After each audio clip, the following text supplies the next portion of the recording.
Good afternoon, everyone, and welcome. My name is Alex Neve, and I guess I get the opportunity to welcome you kind of wearing two hats. I have an affiliation with the Center for International Policy Studies here at the University of Ottawa as a senior researcher. I'm also a senior fellow with the Graduate School of Public and International Affairs here at the University of Ottawa. So in that capacity, I very much welcome you here to the University of Ottawa campus, here in the Faculty of Social Sciences building for this very special event. I also serve as chairperson of Canadian Leadership for Nuclear Disarmament. I'll say a word about that in a moment, but we are, I suppose, we're certainly the co-host, but we're in many respects the convener, because the special event you have joined us for today is that organization's opportunity to bestow our annual award for distinguished achievement in nuclear disarmament. So welcome from CLND as well.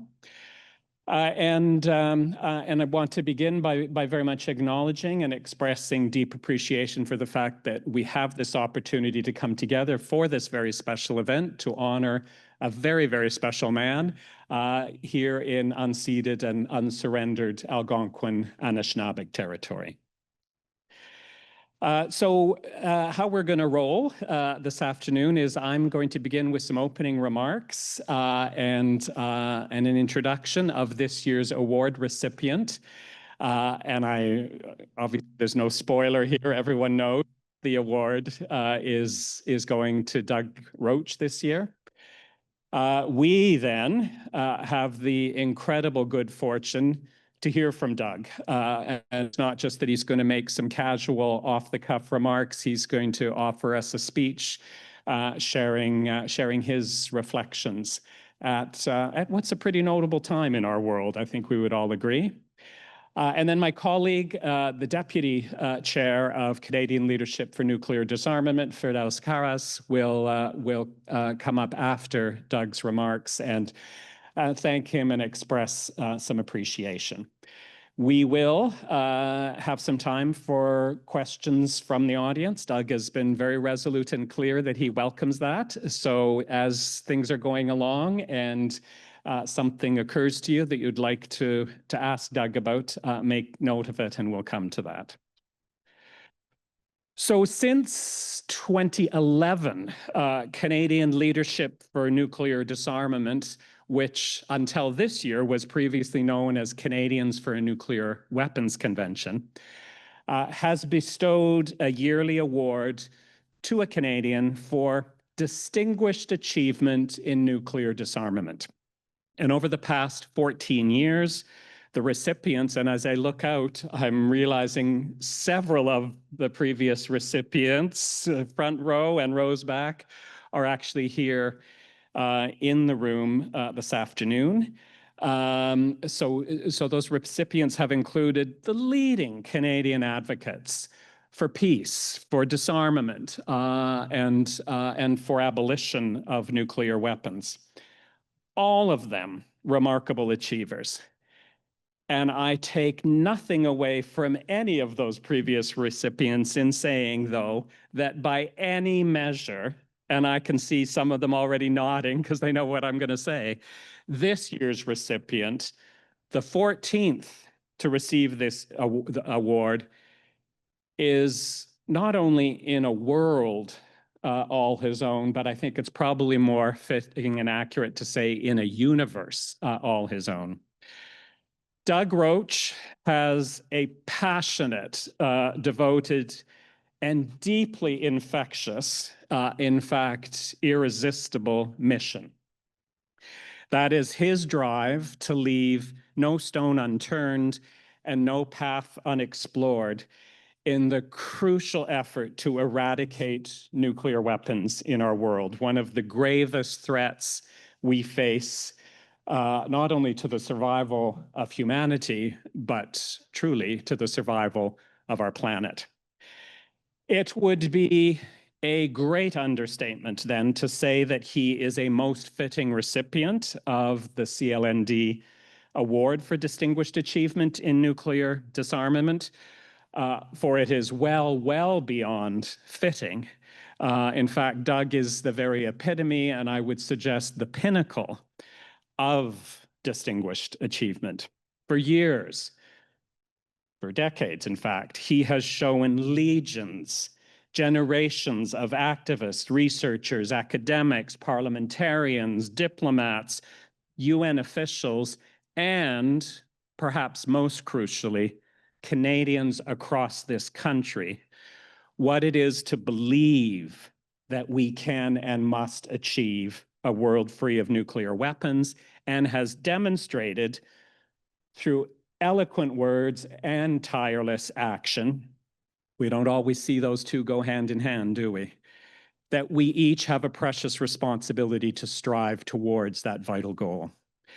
Doug has reminded and shown us not only what is at stake, but has always given us hope and possibility that there is another world, one not looking into an abyss of nuclear devastation, that there is another way, one grounded not in militarism and threats and violence, but in respect for international law, particularly universal human rights and humanitarian legal norms. And he has always shown us that there are other sources of power in this world beyond the political and military industrial capitals that have drawn us down this destructive path. And those other sources of power, of course, are our own, grounded in our individual consciences and in our collective determination. Doug has innovated, he has taught, he has mobilized, he has inspired, he has mentored, he has organized, he has written, and he has written, and he has written. I can think of very few friends and colleagues.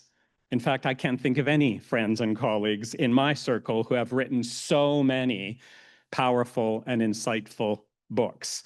I know many of us have several of them, and there may be some of you have the whole collection.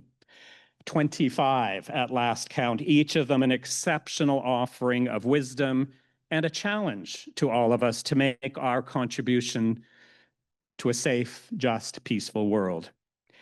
He has been thoughtful and encouraging, fearless and outspoken, brilliant and insightful. He has spoken to us at the same time with both intellectual rigor and everyday common sense. And no matter the setting or the audience, he has always done so with the utmost of respect, the highest levels of politesse and decorum. I know there are many of us who strive to reach that level. A devotion and a talent for being a host and convener extraordinaire, and with a level of kindness and generosity that has touched the hearts and souls of untold thousands upon thousands of his friends, colleagues, followers, and admirers. There would be so many stories just in this room alone, which we could share well into the night, all beginning with some version of, I recall this one time that Doug sat down with me. I recall there was this talk that Doug gave once. Doug called me the other day. Doug convened this meeting when I read Doug's book. And all of that would be followed with, my eyes were opened and I joined the struggle. Doug Roche has been an exceptional trailblazer and guide to all of us. For at least 50 years, he has been the most resolute voice of conscience in this country, insisting that we find our way to a nuclear weapons-free zone that extends everywhere. He has done so as a member of Parliament. He has done so as a senator. He has done so as Canada's ambassador of disarmament. He has done so as a professor. Tireless? I ask. And then some. Doug has poured indefatigable energy and determination into the creation and growth of numerous organizations, movements, and networks devoted to nuclear disarmament. This is not an exhaustive list, but it would certainly include Parliamentarians for Global Action, the Six Nation Peace Initiative, the Middle Powers Initiative, Parliamentarians for Nuclear Non-Proliferation and Disarmament, the Canadian Network to Abolish Nuclear Weapons, and of course, Canadians for a Nuclear Weapons Convention, recently renamed, as I said at the outset, as Canadian Leadership for Nuclear Disarmament, the organization which is recognizing him today with this Distinguished Achievement Award. CLND, very much the brainchild of Doug and other peace and disarmament leaders 15 years ago, brings together over 1,000 recipients of the Order of Canada. And not just the peaceniks and the disarmament researchers. Recipients of the Order of Canada from all walks of life in this country, from the sciences, from the arts, from politics, from the business community, united in one simple demand, that we expect and demand that our government will do everything to advance the crucial goal of full, comprehensive nuclear disarmament in our world. Doug knew there was potential and there was power in convening such a group, and 15 years on, we are going strong and growing. This award from CLND is by no measure the first award to be bestowed on Doug. And I wouldn't even begin to recite the list, but it includes the United Nations Association's Medal of Honor, the Papal Medal from Pope John Paul II, awards from the Mahatma Gandhi Foundation, the Canadian Islamic Congress, the Focolare Movement, the Canadian Pugwash Group, the Nuclear Age Peace Foundation, and the Canadian Association of Former Parliamentarians. He has received the International Peace Bureau's Sean McBride Prize. He is an officer of the Order of Canada, a Knight Commander of the Order of St. Gregory the Great. Anyone else able to say that in this room? And he has been nominated for a Nobel Peace Prize. So we are, to say the least, immensely proud to give this year's award to Douglas Roche, honoring his unwavering and inspiring leadership for more than half a century, resolutely focused on ridding the world of its catastrophically deadly arsenal of nuclear weapons. There is no one who has been so steadfast, brought so many others to this vital campaign, and shown all Canadians the moral clarity and pragmatic necessity of the cause. He embodies the very essence and finest qualities of leadership, and he has ardently and eloquently shown us all just what is at stake. And it's as simple and dramatic as this: our very survival. Distinguished, and then some. Doug, with humble respect and the deepest of gratitude, I'd like to welcome you to the stage so that I present you with this year's award.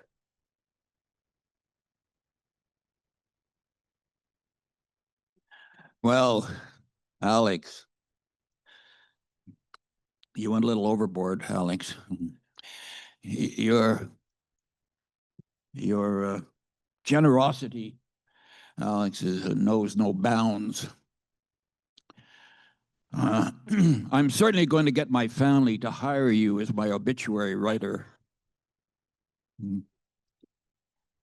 And I want to deny the rumor that half of this room is filled with my relatives. When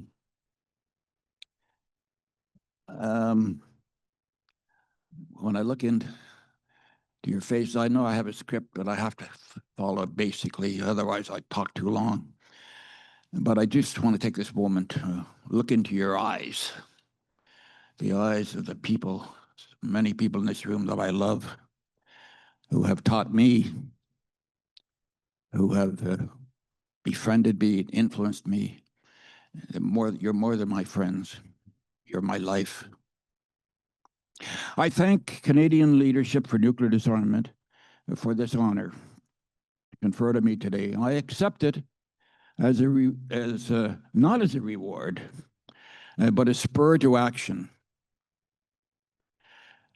to do more, in my own small way to move the world closer to peace. I also want to salute the Canadian Network to Abolish Nuclear Weapons, the Canadian Pugwash Group, and Project Plowshares, all of whom combined for a very moving and splendid roundtable held this morning. I congratulate the organizers for that. These four organizations reach out into many corners of Canadian society with a single message. The government of Canada must do more to fulfill its legal obligation to work for a nuclear weapons-free world. I am grateful to my colleagues for this joint work, and I pledge never to quit, at least willingly, until the last nuclear weapon on Earth has been dismantled.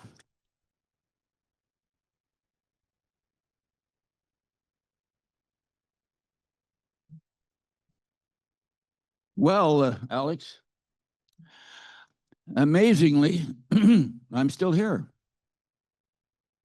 I grew up in the neighborhood right near here. Good times and bad times. I've seen them all in my years, and I'm here.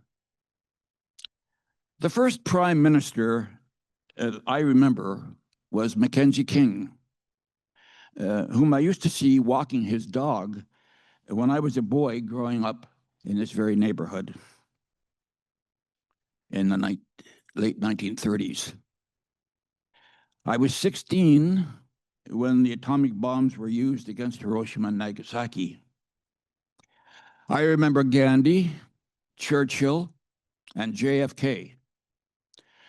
I was first elected to Parliament a few days before Lester Pearson died, and I sat in the House of Commons a few rows behind John Diefenbaker. I've been through Trudeau twice,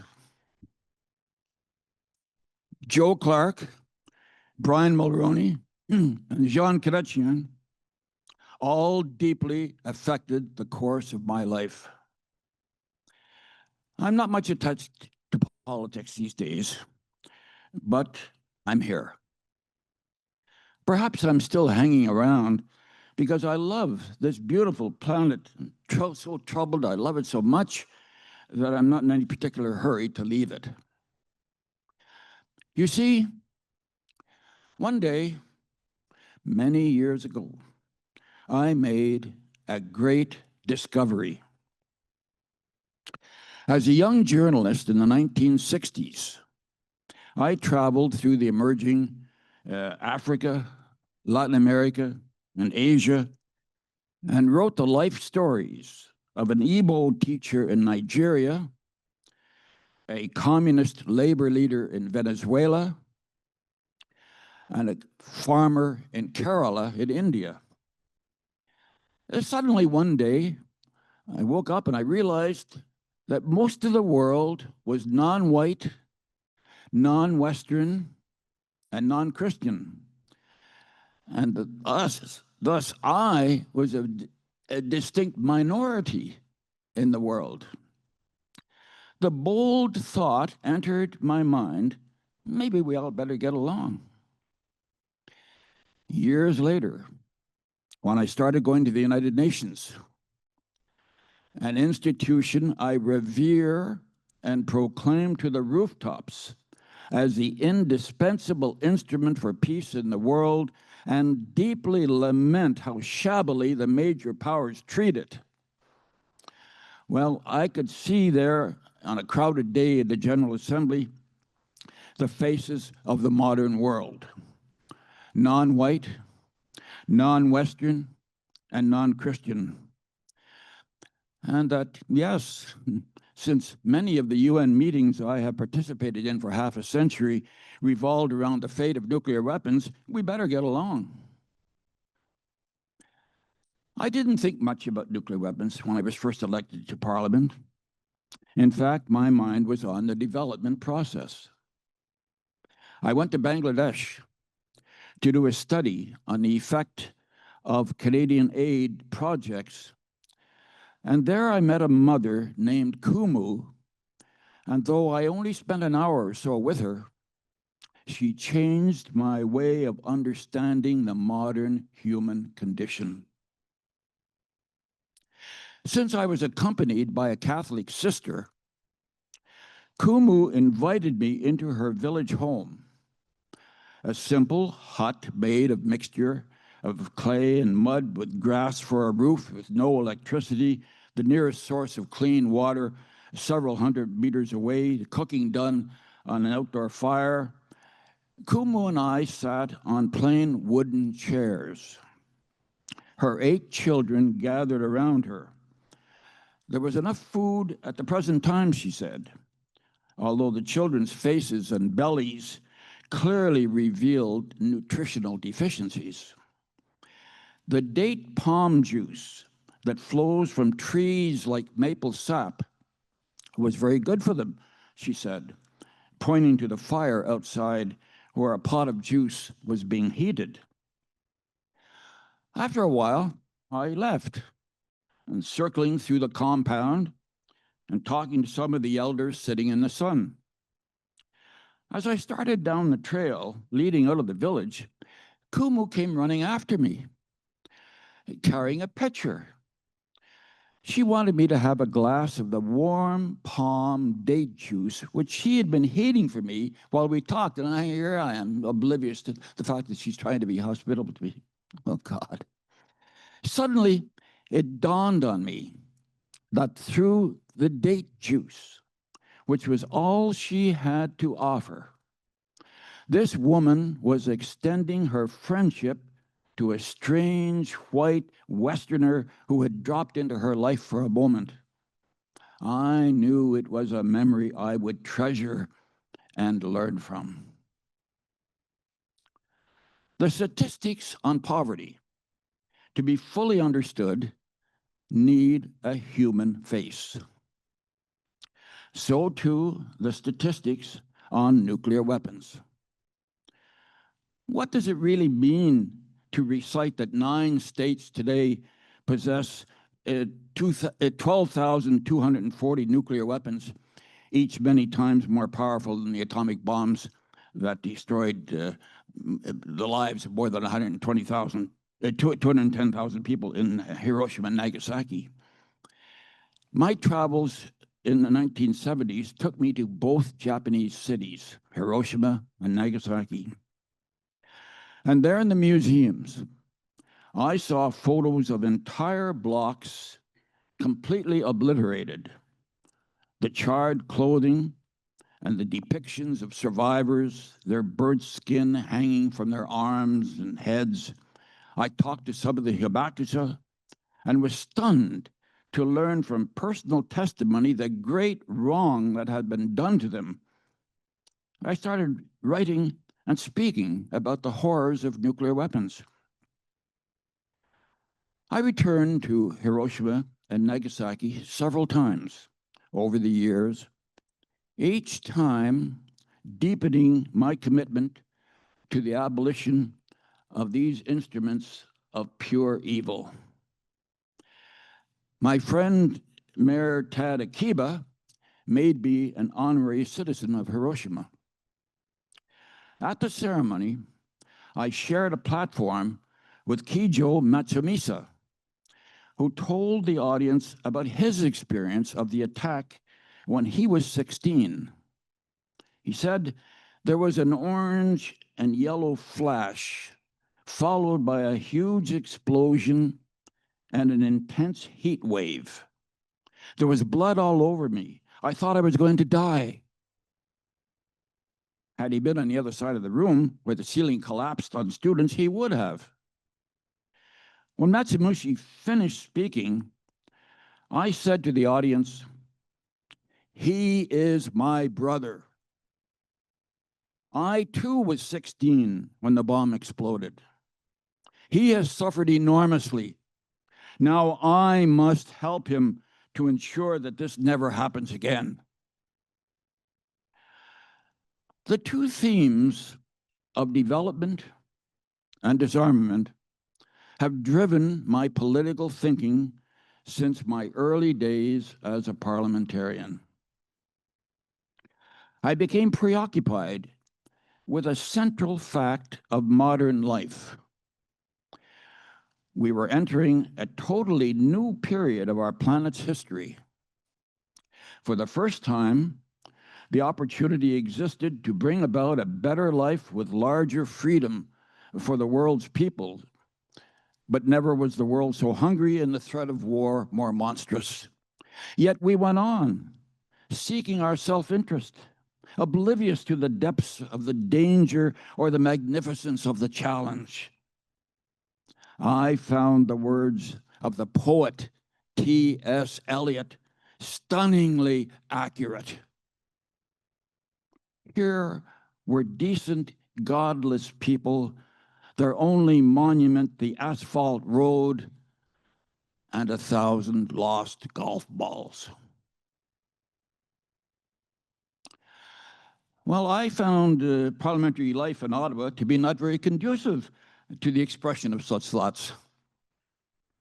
Then one day in 1980, I received an invitation that was to shift the focus of my entire public career.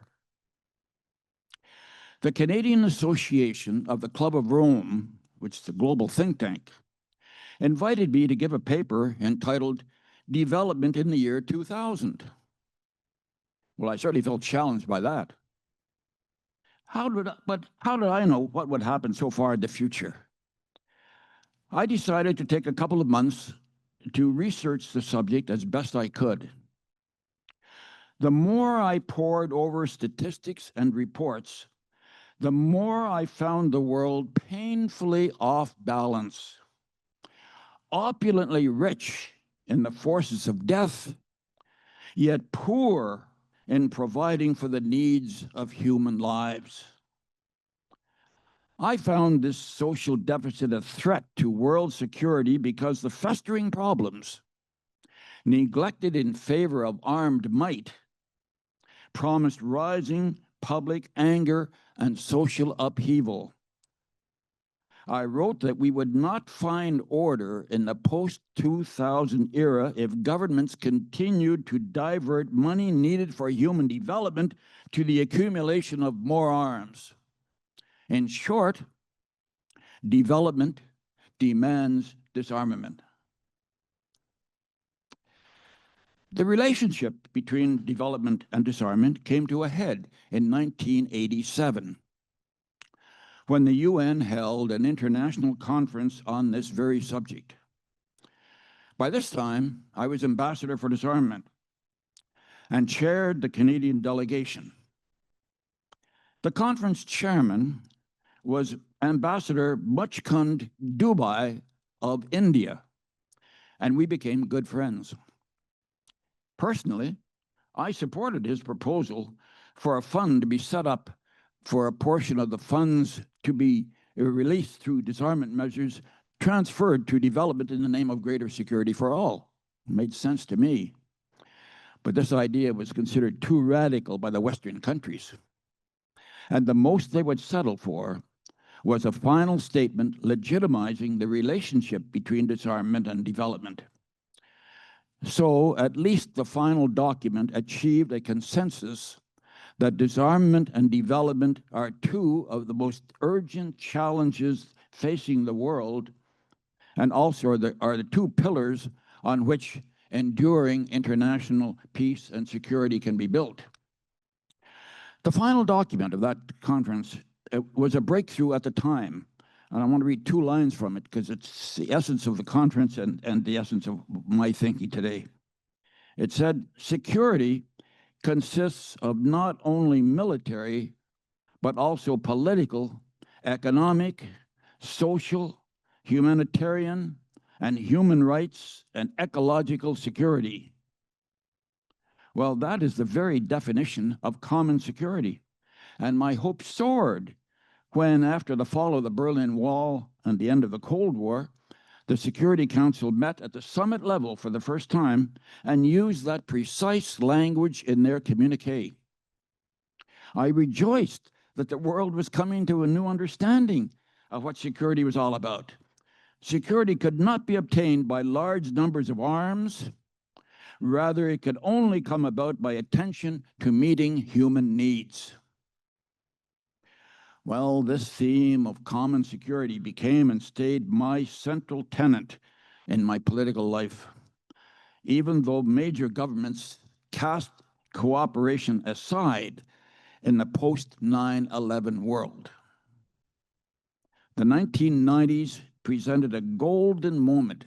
The golden moment in the world was in the 1990s to solidify a peace dividend for the world, but it never happened. NATO began its fateful expansion. The military-industrial complex, which President Eisenhower had first warned about, increased its dominance of American politics. Global military spending has increased every year for the past decade, and in 2024 exceeded $2.7 trillion. Well, think about the contradiction the political order is foisting on us. The total amount of money countries annually spend on arms is now 750 times more than what they spend on the United Nations and all its work. That is a disgrace. The NATO countries are planning to spend 5% of their GDP on defense, while the UN is now cutting its budget and laying off staff. Does that make sense? The arms trade thrives and people starve. The world is now swirling around us. International humanitarian law is floated as authoritarianism spreads. I am totally with UN Secretary General Antonio Guterres' cry. He said, "We have entered into an age of reckless disruption and relentless human suffering." What kind of world we will choose to build together is now our challenge. Much of my public career has been marked by dissent, and I'm not stopping now. I dissent from the wild disproportion of what the world spends on arms and what it spends on development. I dissent from the anti-humanitarian policies of war for peace. I dissent from the perpetuation of poverty through the greed of the rich. I dissent from the despoilation of the planet by short-sighted industrialism. Most of all, I dissent from the fabric of lies spun by the proponents of nuclear weapons who would have us believe that these heinous instruments of mass murder make us safer. Soon, there will be no more Habakkuk. Who will carry forward their message that what happened in Hiroshima and Nagasaki must never happen again? Well, we and our colleagues and the next generation must keep alive the conscience of the world, protesting against such evil. But already the global conscience against nuclear weapons is weakening as arms control treaties break down and new nuclear arms races start up. Threats to use nuclear weapons are chilling reminders of how dangerous the world has become. We now envision future wars being run by artificial intelligence. And even our own government of Canada, now giving militarism a higher priority than diplomacy, has joined the Western pretense that a Golden Dome missile defense system will save us. We must stop making the same old mistakes as the world hurtles into a new era. The wooden-headedness of governments, as the historian Barbara Tuchman called it, must stop. Governments must cease pretending that military might and bombing innocent civilians will bring us security. Where should we turn to get our bearings? With John F. Kennedy, I believe we can find peace not through a revolution of human nature, but the gradual evolution of the institutions we have already built. The Charter of the United Nations is an anchor for us, and we dare not let it go. So too are the Universal Declaration of Human Rights and the Nuclear Non-Proliferation Treaty. These are more than documents. They are milestones in the human journey, and we need to protect them no matter the vicious political storms attacking them. They teach us that every human being has the sacred right to peace. In fact, on December the 19th, 2016, the UN General Assembly adopted the Declaration on the Right to Peace by a vote of 131 states in favor, 14 opposed, and 19 abstentions. The Western states led the opposition. The opponents fear that formalization of the right to peace will pave the way for a future comprehensive law against warfare. That's exactly the point. As humanity continues to mature with each new generation, we must aim for a world without war. As our understanding of the universality of human rights grows, we will come to understand that the existence of weapons of mass destruction is absolutely incompatible with every human being's right to live in peace. Incompatible. Though we cannot, at least not yet in the moving history that we're going through, implement the right to peace, we can practice a culture of peace. What is a culture of peace? A culture of peace revolves around nonviolence, sustainable development, respect for all human rights, education, and the development of a strong public opinion. Our goal must be nothing less than the mobilization of strong public opinion to move governments to a common security agenda. Never doubt that this can be done. I turn to the next generation to help keep alive the dream of a nuclear weapons-free world as the basis of common security. At first, the idea of the abolition of slavery was just a dream, but it happened. So did the dream of freedom from colonialism and the dream of ending apartheid. All these evils were ended because enough people rose up and demanded governments end them. So aim high. Set the year 2045, the 100th anniversary of the bombing of Hiroshima and Nagasaki and the 100th anniversary of the signing of the Charter of the UN, as the year that peoples of the world will be free of the specter of nuclear weapons. We can obtain a world that is human-centered and genuinely democratic. A world that builds and protects peace, equality, justice, and development. We can obtain a world in which human security, as envisioned in the principles of the UN Charter, replaces armaments, violent conflict, and wars. We can obtain a world in which everyone lives in a clean environment with a fair distribution of the Earth's resources, and international politics, international law protects human rights. The politics of the past have brought us untold wars and suffering. Isn't it time to try something better? Isn't it time to bring our heads and hearts together to produce a true human security? Isn't it time to raise the standards of civilization for the sake of survival? Spare me the charge that this is mere idealism.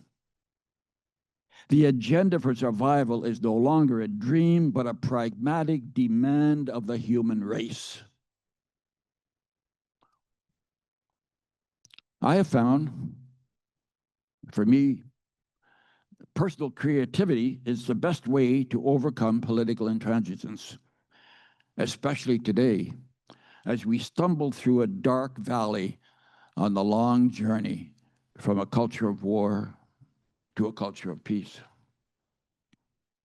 Dissent, it can become creative when we care enough about failed public policies to do something to move forward.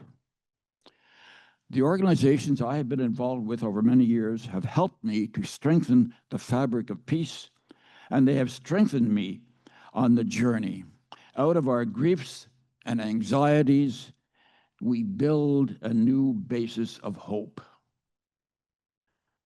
I see hope as more than a blind assumption that things will turn out all right. Hope is best understood as a verb, connoting an active desire with the expectation of fulfillment.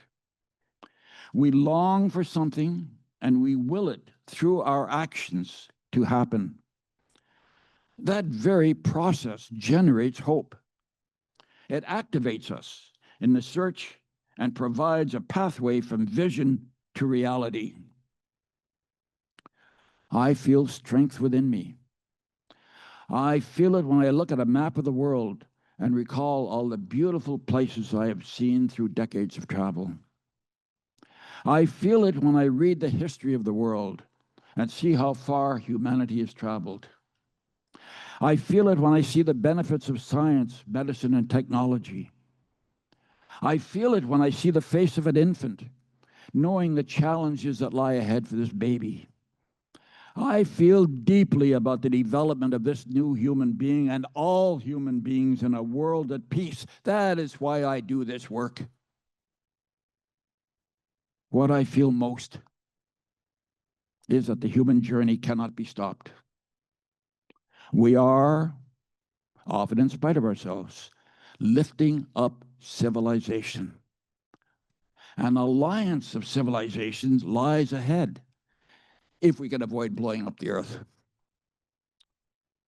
Though often in turmoil at the news of the day, I'm at peace with the world. And I think I have found peace within myself. I could not stand here and lecture about peace or write books about it if I didn't feel a certain peace within me. The words of Isaiah guide me. Peace, peace to the far and near, says the Lord, and I will heal them. We live at a powerful moment. The movement from a culture of war towards a culture of peace is unquestionably one of the greatest human shifts of all time. We are part of this movement. It is a privilege to do this work. We are claiming the future. We are building a better world. This is the basis of hope. Hope is how we survive. Thank you. Good evening, bonsoir. My name is Firdaus Karas. If you don't know who I am, I serve as his deputy on the organization Canadian Leadership for Nuclear Disarmament. It is both a privilege and a personal honor to stand here before you today to offer words of thanks to a man whose moral courage and unwavering commitment to humanity has not only touched this country, but the world. Doug, I really want to start by saying how grateful I am personally to be able to thank you tonight. It is not every day you get to pay tribute to someone whose work and spirit have shaped the way you see the world. Doug, I don't know if you recall, I'm going to give you some personal anecdotes. I don't know if you recall how we first met. But here's a peculiar story about how we first met. At the age of 26, I was appointed executive director of the United Nations Association in Canada. And I immediately, upon taking office, tried to get in touch with our ambassadors in Geneva and in New York at the UN. I had some difficulty getting in touch with the ambassador in Geneva, whose name was Alan Beasley. By the way, if you don't know who Alan Beasley is and you just saw the latest episodes of The Diplomat on Netflix, please know that Alan Beasley was the head of the drafting committee of the Law of the Sea. What happened was that I mentioned to somebody that I was having some difficulty getting in touch with the ambassador in Geneva.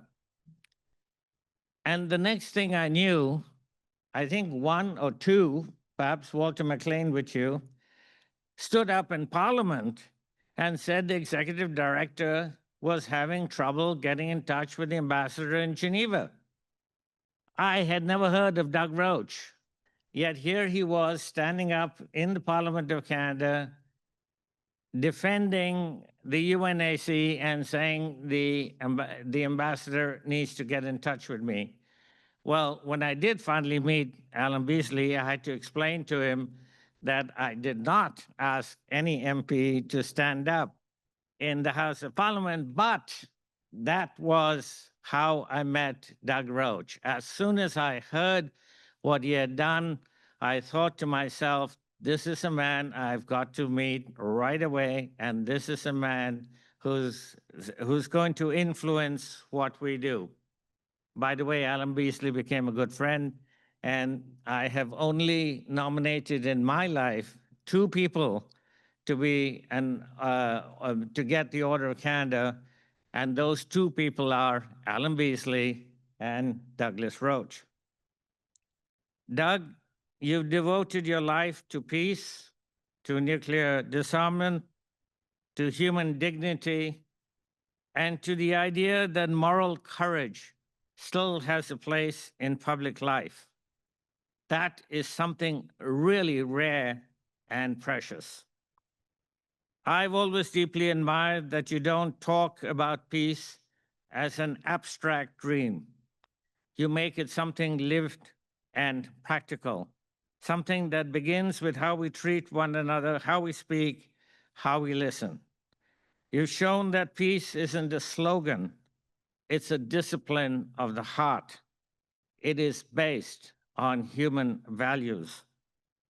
What's remarkable is that through decades of public service as a journalist in Parliament, at the United Nations, as Ambassador for Disarmament, as Senator, and after that, and before that, in faith communities and universities, and something Alex didn't mention, as an advisor on disarmament to the Holy See, you've never lost your humility.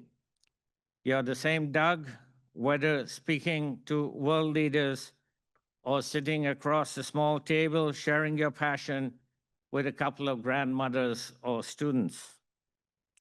There have been many conversations that have stayed with me, and I'm sure everybody in this room can say exactly the same thing. Those conversations are something that we all have tried to hold on to when going through our own individual attempts to make an effort to better the human condition. You have reminded us, and you did again in your speech, that hope isn't naive, it's a form of strength. You made us all believe that one person's voice, spoken with integrity and knowledge, can still change hearts and maybe even the course of history. And you lived that truth. You faced criticism, and here's my second anecdote.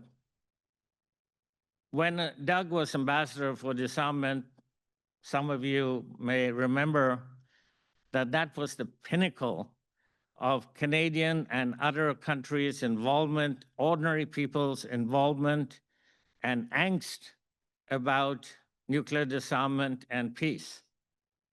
We had three very strong representatives at the UN, Stephen Lewis in New York, Alan Beasley in Geneva, and Doug Roche as ambassador for disarmament. Most ambassadors, I would submit, and especially bureaucrats or career diplomats, would have held at their head as far away from the public as they possibly could during that period, but not Doug.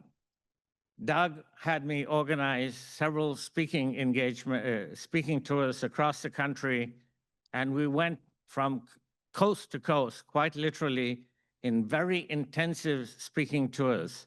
And he faced criticism, even though I know that he agreed with many of the people that were criticizing him because he represented the government at that time. Doug, what I think moves everyone here is your commitment to peace has never been just about policy, it's personal. Tonight, we're not just thanking you for what you've done. There's a long list that Alex mentioned, an extraordinary list. We're thanking you for who you are. Steady, generous, dedicated, and full of the highest values a human can hold. I am personally convinced that you're against nuclear weapons, not for some policy change that you want, but because you have the deepest respect for human life. So today, on behalf of all of us who have been inspired by your vision of a just and peaceful world, I offer not only our thanks, but our deep affection and admiration. Thank you for your lifelong dedication to humanity, for your faith in dialogue over division, and for reminding us by your deeds and by your character that one person's values truly can make a difference. You've inspired me and everyone here and tens of thousands of people beyond. You have given Canada and the world a living example of what it means to be a peacemaker. For the example you've set, for the friendships you build, for the peace you spent a lifetime trying to bring in the world, for all the support and mentorship and guidance you've given to so many of us, from the bottom of my heart, thank you, Doug. Thank you so much, Firdaus, for those thoughtful and very heartfelt words of thanks and appreciation. And thank you, Doug, for, I know I am going to carry that remarkable speech, not just for the rest of the evening or for the rest of the week, but for quite some time to come. I feel you've gifted us, as you have so often, with what can only be described as a rallying cry for peace, yes, but I think a strong reminder of the value of hope and the strength of our own collective power. So thank you for that. And we now have an opportunity to engage with the man. So if you do have questions that you would like to pose, there's a microphone in the middle there. We do have people joining on Zoom, so it would be good to go to the microphone. And you want to stand here? Okay. I'm good at short questions. I'm allowed 30 seconds in question period. And that was a fantastic speech. I want a copy. It inspires me. It reminds me, of course, of the words of David Orr, who is an environmental writer, who says, hope is a verb with its sleeves rolled up. And that is definitely your message as well. I see here in the audience, and I just want to thank friends from Vancouver Island and across the country who are wearing the blue t-shirts, Peace Train activists, Bernie and Keith and John and others who've been taking the message of nuclear disarmament to communities that haven't heard it for a long time. Doug, our movement has been, I don't know, on some kind of pause. I said I'd be brief. So I will just say the question I just asked in question period in your honor. I'm very grateful that Doug and Alex are doing a press conference with me tomorrow, which is the 80th anniversary of the United Nations. So I put it to our Minister of Foreign Affairs that we'd been resting on our laurels, that had been a long time Canada's enviable reputation, standing up for human rights, as peacekeepers and for nuclear disarmament. It's been a long time since we deserved that reputation. And would she commit to taking up the cause of nuclear disarmament? And she pretty much said yes. No, no. No.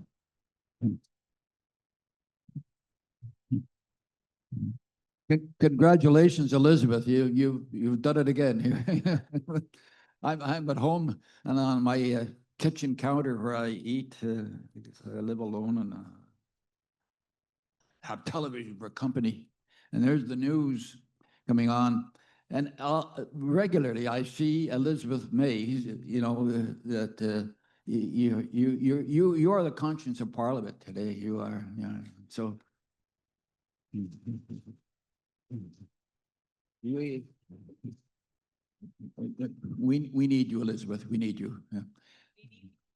And tomorrow I'll say about the UN, and you know what can I say? I mean, that you don't already know. I mean, the UN is as I said in my talk, it's the indispensable instrument. It's taking a terrible beating. I feel so badly when I see the beating it's taking, and it's not the UN that is at fault. It's the 5 permanent members of the Security Council who have arrogated unto themselves this immense power of the veto. But the veto can be gotten around. The process has started already. When a veto is cast now, the vetoing country must go before the General Assembly to explain itself. Well, that's a step. Perhaps the next step might be some sort of arrangement whereby it would take 3/4 of a vote in the General Assembly to overturn a veto. Another step would be the enlargement of the permanent members of the Security Council. Certainly Germany, Japan, India, and Brazil have been waiting a long time to acquire permanent seats, and they should have permanent seats. And that would help me without a veto, but that would help to vitiate somewhat. We're not going to get, you know, to one day when the 5 permanent members will suddenly say, okay, we're going to get our veto. We have to move on it by various different steps. And the UN can be strengthened. The UN, I don't know whether it's my personal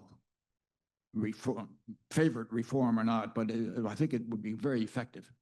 Instead of having 2 consecutive 5-year terms in which the Secretary General has to run for re-election and thus subject themselves to the veto process again, because the Security Council permanent members have a veto and who will become the Secretary General.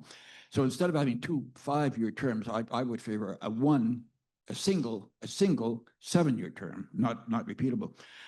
A woman Secretary General is obviously overdue. I've known I guess probably most of the Secretary General. I have to, Elizabeth, you got me going on this.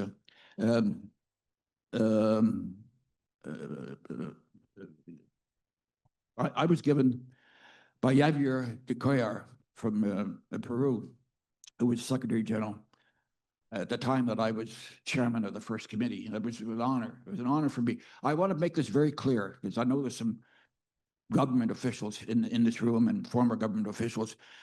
I'm sure you feel, as I did, every time I sat at a desk at the United Nations with the name Canada in front of it, I was a proud person. I was always proud of my country, even if I didn't agree with all the policies. I was always proud of Canada, and I remain proud of Canada. And as an Albertan, I'm here to tell you today that this movement, so-called movement to separate Alberta from the rest of Canada, is going down the drain. And we are going to show in Alberta that we are going to stay in Canada. So it's very dangerous to ask Doug Roche any kind of question, because he would take off on many subjects. But closing on the UN is taking a beating. We gotta ride the rough waves and do everything we can to strengthen, while the Security Council is paralyzed, to strengthen the work of the General Assembly. The Uniting for Peace resolution in the UN, the other ways in which the General Assembly can play a stronger role. And as I said, a woman Secretary General coming up in the next election.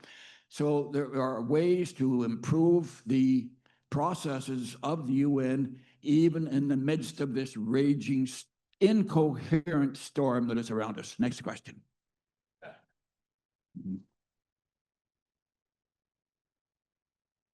Thank you. I feel within myself somewhat vindicated because coming here with Peace Train, we've been out there trying to contact every MP, every senator, every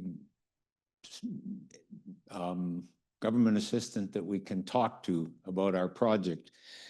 But one of the ones that I've kind of wanted to really talk to is the man who one time climbed the CN Tower on behalf of environmental activism, Stephen Guilbeault. Now, he's no longer the Minister of Environment, he's the Minister of Culture. And the reason I feel somewhat vindicated is because I've been trying to contact him because of this idea of moving Canada from a culture of war to a culture of peace. And he's the Minister of Culture. Now, I know that, you know, normally you would think of culture in a different way. You know, you'd think of, you know, what is people's day-to-day culture and how do they live their lives and everything. But I'm just wondering, you know, I suspect that you would say, well, it's up to everybody to work on changing our culture from war to peace.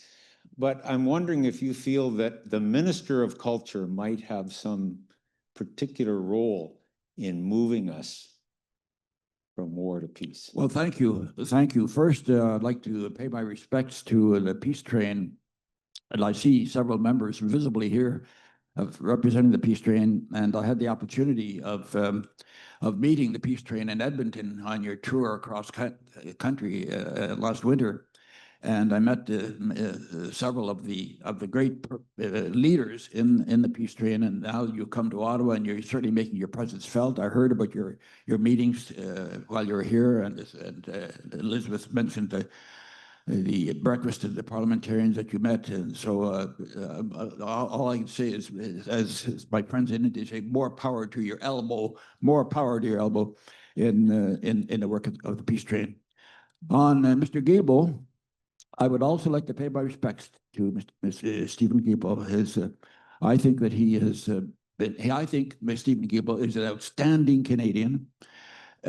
He has brought a strong background, knowledge, and conscience to his first portfolio in the environment, and which he has tried to move the agenda forward, and he found, as other parliamentarians and other ministers whose previous lives were dedicated to a cause, they found upon entering Parliament and the ministry that it ain't so easy to make change when your colleagues and your fellow ministers and whatever shape the sitting prime minister is in on any given day obtain. The ins and outs of politics determine much of what a minister can do, and particularly a minister who brings to his knowledge. Some ministers are just appointed because they're filling a slot and it's a time period and then they'll move on and that's it.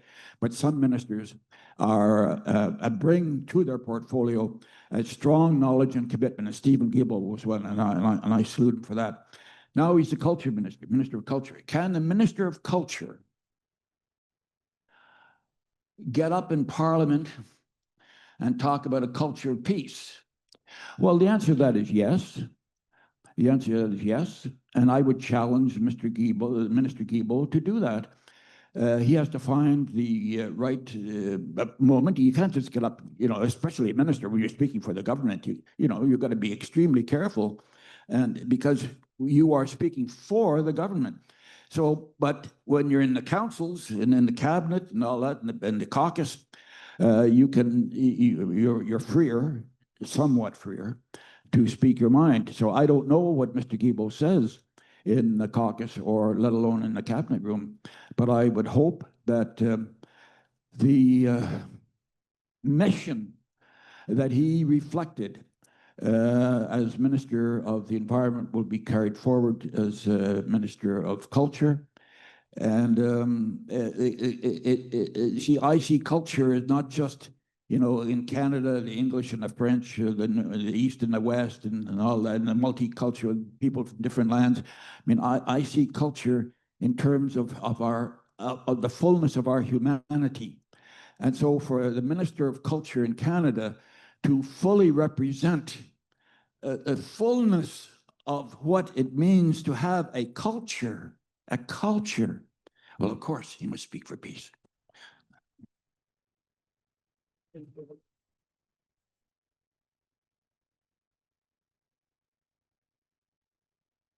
Thank you very much. I'm a German exchange professor here at the University in Political Science and the Graduate School, and my students are scared of the future. You'll have to help me with the question. My students are scared of the future, and you mentioned nicely the 1990s were the golden era or golden opportunity.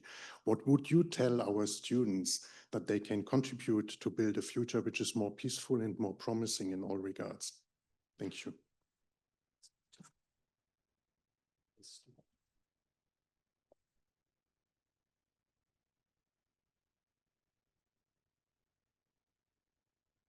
Yeah, well, thank you, and pardon me for not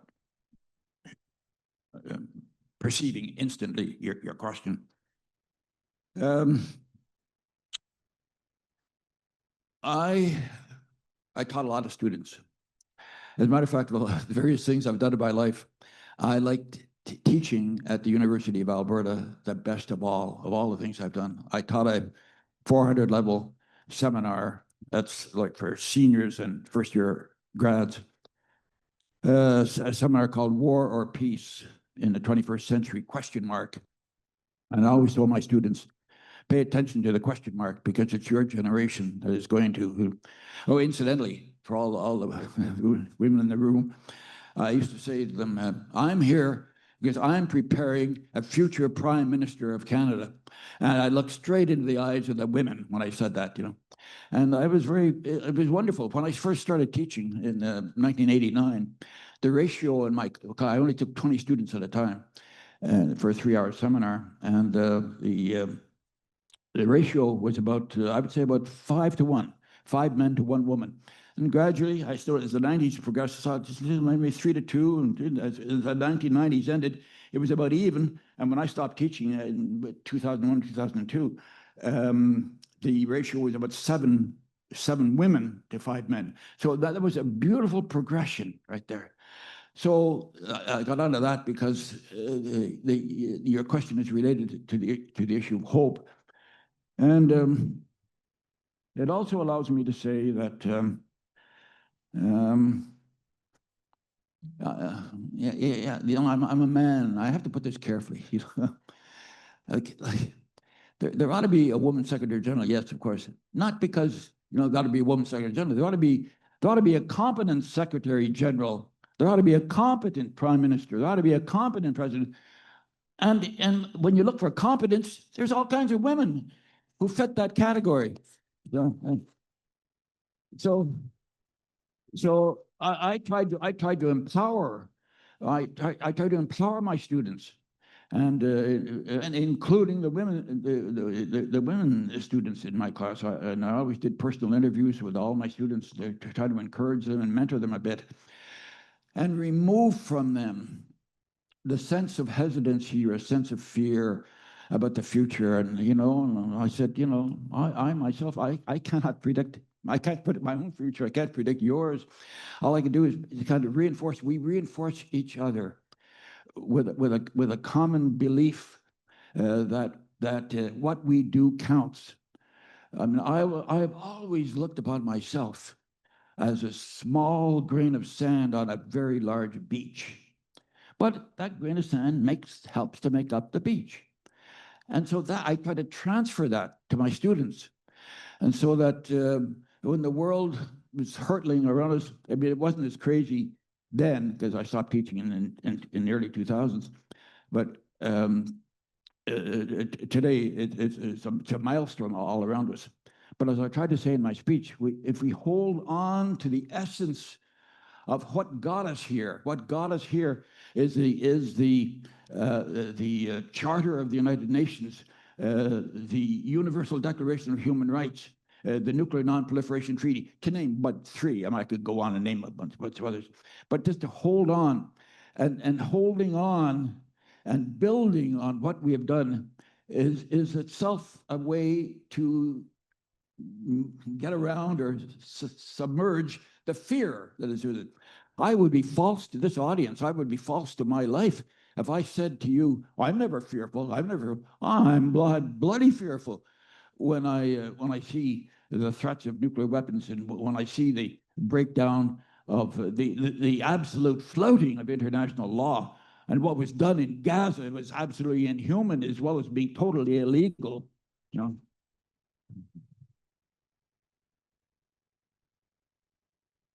So, sir, thank you for the question. There's fear out there, and we've got fear in our hearts too. We've got to overcome it.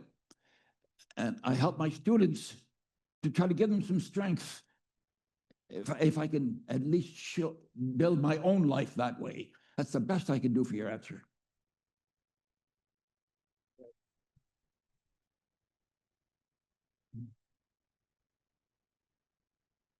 Anyone else? Hello, Doug. Oh, my dear friend Bob Miller. Bob and I did so much in Parliament.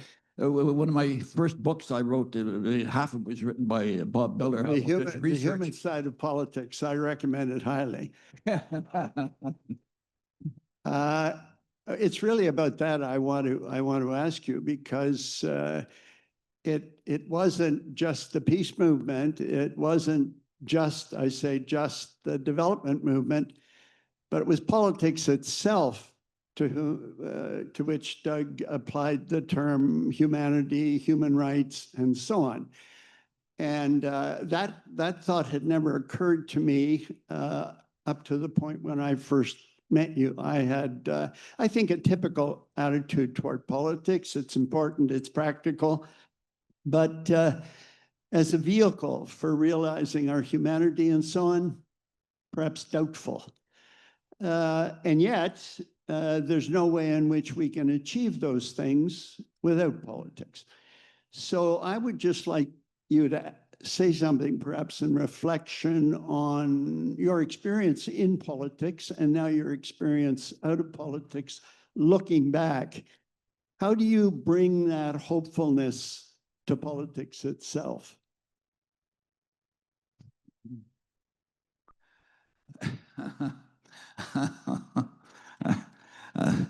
There was a young member of Parliament got elected, a young gung-ho guy, and he gets in there and he sits there and he gets in the House of Commons for the first time, and he looks across the aisle. 18 feet separate the government from the opposition, and he says, at last, looking into the eyes of the enemy, I can see the enemy. And a veteran parliamentarian sitting beside him said, young man, he said, he said, those people you see across the aisle are your political opponents. Your friend, your enemies are all around you. Your enemies are all around you. So if you start off, Bob, by recognizing that not everybody in Parliament and politics is going to agree with you, your life will be a lot easier. But I think that the way to survive it is to pick your moments. There's many subjects, like to be brief, or as brief as Doug Roach could possibly be. There's four main themes of this panoply of UN work. There's economic and social development and sustainable development goals, arms control and disarmament, protection of the environment, and advancement of human rights. I mean, there's sub-subjects, but that's the four main things. I don't think any parliamentarian, any person can go and specialize and project that specialization in all four. You kind of lose your credibility.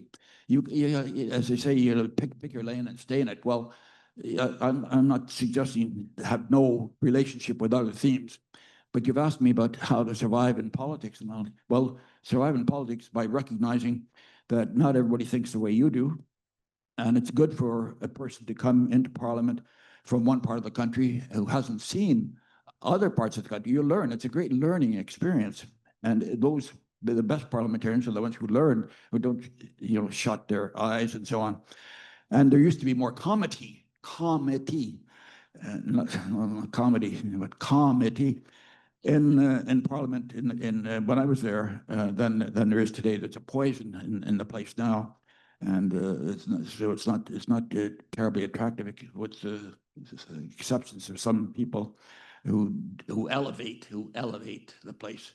But a lot of it is going after one another, and I don't want to take this subject too far in mentioning any current names of parliamentarians today. I don't wish to do that at this moment, but I have a few in mind who do not elevate the political process. But what can I say?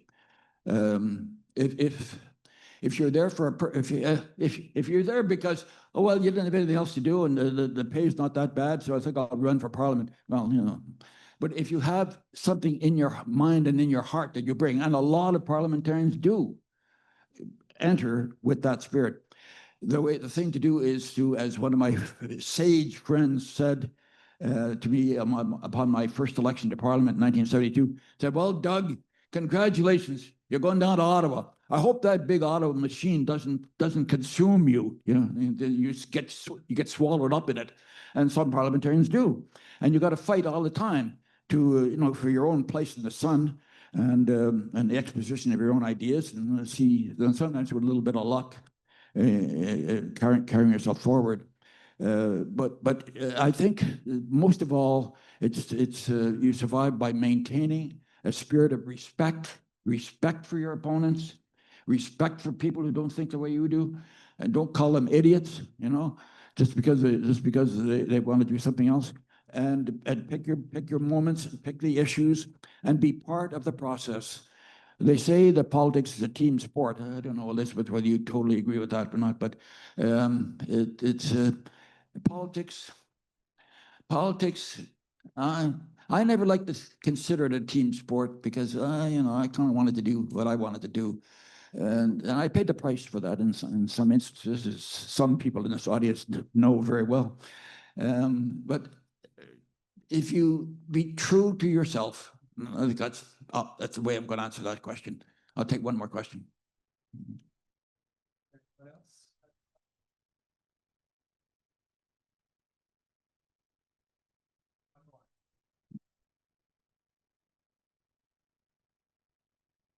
Thank you very much, Dominique Gapin, Foreign Affairs. But this is a Chatham House rule, right? Anyway, it's just a question. You spoke. It was great to hear you speak about culture of peace. However, I don't really see this at the moment, and there's very much a culture of war. How do we reverse that current trend? It was really nice to hear you talk about this, but it's not what we see right now. So how do we reverse that? Thank you.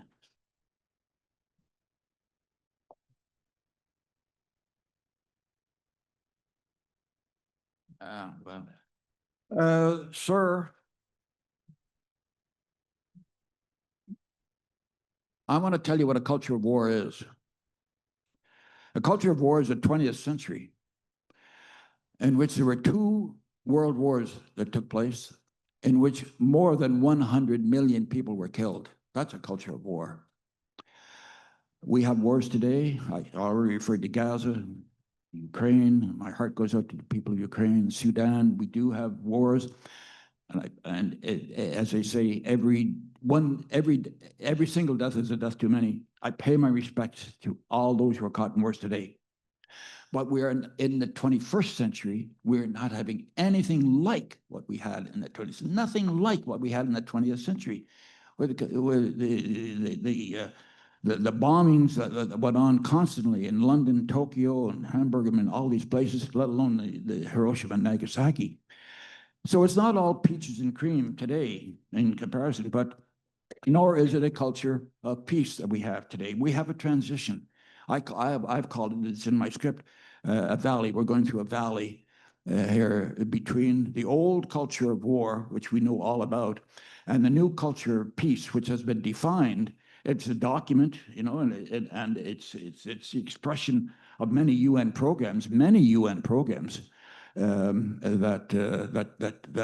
are themselves a reflection of a culture of peace. So, and furthermore, we got to stop being so heavily influenced or conditioned by the mainline media that are themselves distorting the reality.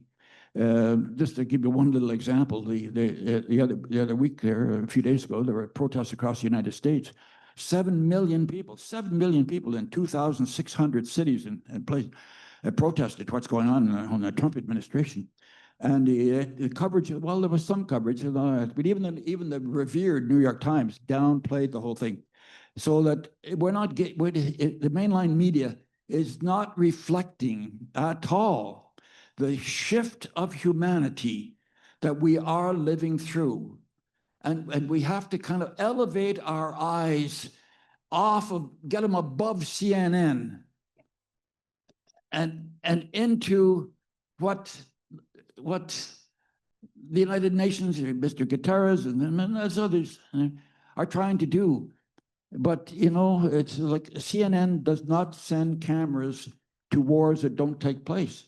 And the United Nations has averted many wars. So there are many instances. I could take, the chairman is not going to allow me to take the time to give an exposition of all the benefits to humanity that come through the streams of the United Nations activity and its associated bodies around the world.